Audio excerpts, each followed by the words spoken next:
बिस्मिल्लाहिर्रहमानिर्रहीम, अस्सलाम वालेकुम। जी उठा पाकिस्तान में नुसरत हारिस टीम आपको खुश आमदीद कहते हैं और उम्मीद करते हैं कि आप खैरियत से होंगे, खुशहाल होंगे, बेहतरीन होंगे। और अगर आप कराची में रहते हैं और बारिशों का इंतज़ार कर रहे हैं, या जो बारिशें हो रही हैं, कभी होती हैं कभी नहीं होती हैं, कभी किसी हिस्से में होती हैं कभी किसी हिस्से में होती हैं, कभी हमें पता चलता है जी कि कराची में कुछ एरियाज़ जो हैं वो बहुत ही ज़्यादा मुश्किल का शिकार हैं, कभी हमें लगता है कि नहीं जी पानी निकल चुका है। तो अल्लाह ताला हम सबकी मुश्किलें आसान करें। और मुश्किल पे ये बात मेरे जहन में आती है, और बल्कि हम सभी ज़िंदगी में कहीं ना कहीं किसी न किसी मुश्किल से निमटते हैं और गुजरते हैं, और निमटने और गुजरने का तरीका अपना अपना मुख्तलिफ है।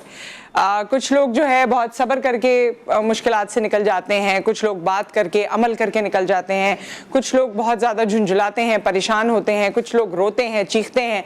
सो मुश्किलात से निमटने का सबका पर्सनैलिटी वाइज अपना अपना तरीका है। लेकिन जो एक बुनियादी बात है इसमें वो ये है कि जब मुश्किल में हम सब्र कर लेते हैं तो वो हमारा रब जो हमें 70 माओं से ज़्यादा प्यार करता है, चाहता है, वो हमारी इस आजमाइश के बाद हमें वो देता है या उस तरह का रिजल्ट देता है कि मैं और आप खुश हो जाते हैं। तो अल्लाह ताला पे भरोसा कायम रखना बहुत ज़रूरी है, और अल्लाह ताला की ही वो ज़ात है, वही हर शय पे कादिर है, और वही हमारी मुश्किलों को आसानियों में बदल देता है बेशक।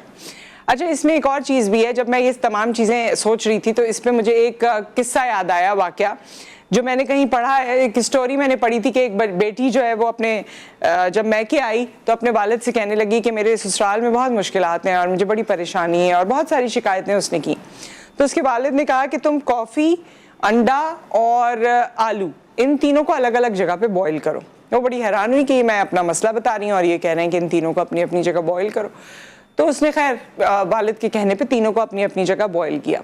जब उसका रिजल्ट आया, ऑब्वियसली हम सभी जानते हैं कि कॉफ़ी जब उसको बॉईल कर लेते हैं आप तो खुशबूदार हो जाती है, उसका एक फ्लेवर आ जाता है, उसमें वो तक़वियत आ जाती है जो हम जब उसे पीते हैं तो हमें अच्छा लगता है। अंडा जिस तरह बॉईल होता है उसके बाद आप देखिए पहले वो अंदर से नरम होता है, बाद में अंदर से सख्त हो जाता है, उसका कलर बेहतर हो जाता है।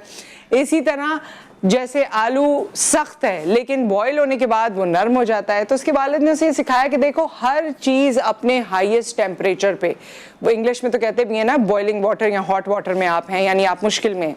सो अब जब भी आप हॉट वाटर में हो, बॉइलिंग वाटर में हो, मुश्किल में हो, वो मुश्किल आपको कुछ ना कुछ बना कर निकालती है, कुछ ना कुछ ऐसा करती है जो आप में वैल्यू एडिशन कर देता है।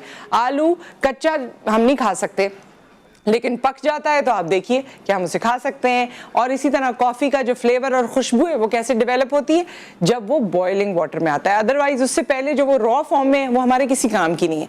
तो इसी तरह इंसान किसी भी मुश्किल से जब गुजरता है तो वो कुछ ना कुछ बन जाता है। दुनिया में जितने लोग भी आपने नामवर देखे हैं, मशहूर देखे हैं, नाम कमाते हुए देखे हैं, पैसे वाले देखे हैं, हम उनको देख के बड़ा हैरान होते हैं और कभी कभी बुराई भी करते हैं कि जी ये तो ऐसा था, ये तो वैसा था। लेकिन जो उसकी स्ट्रगल है, जो उसका काम है, जो उसकी लगन, उसकी मेहनत, उसकी थकन, उसकी मुश्किल है, वो शायद उसी की है और उसी ने ही गुजारा, इसीलिए उसको वो ये मकाम मिला। तो बस मुश्किलात से कभी भी डरना नहीं चाहिए। आजमाइश तो पैगंबरों के लिए भी अल्लाह ताला ने रखी, गो कि वो तो एक डिफरेंट नौयत की, उसको हम आम इंसानों के साथ कंपेयर नहीं कर सकते। लेकिन आजमाइश या ये मुश्किलात ये इंसान को बेहतर बनाती हैं, और इसी सोच के साथ और इसी अकीदे के साथ जब हम हर आने वाली मुश्किल को निमटते हैं और अल्लाह से दुआगो रहते हैं तो हमारी ज़िंदगियां बेहतर हो जाती हैं। एक ब्रेक आ गया है, ब्रेक के बाद बड़ा जी जश्न मनाया गया है। PTI ने जो है झंडे गाड़ दिए हैं, और जो झंडे गाड़े हैं इसके हवाले से हम बात करेंगे। इस्लामाबाद और लाहौर में कोशिश करेंगे जाने ज़्यादा से ज़्यादा कल क्या क्या हालात और वाक़यात रहे। वैसे तो GTV के प्लेटफॉर्म से आपको पता चलती रही हैं खबरें, हम अपना हिस्सा ज़रूर इसमें डालेंगे आफ्टर द ब्रेक।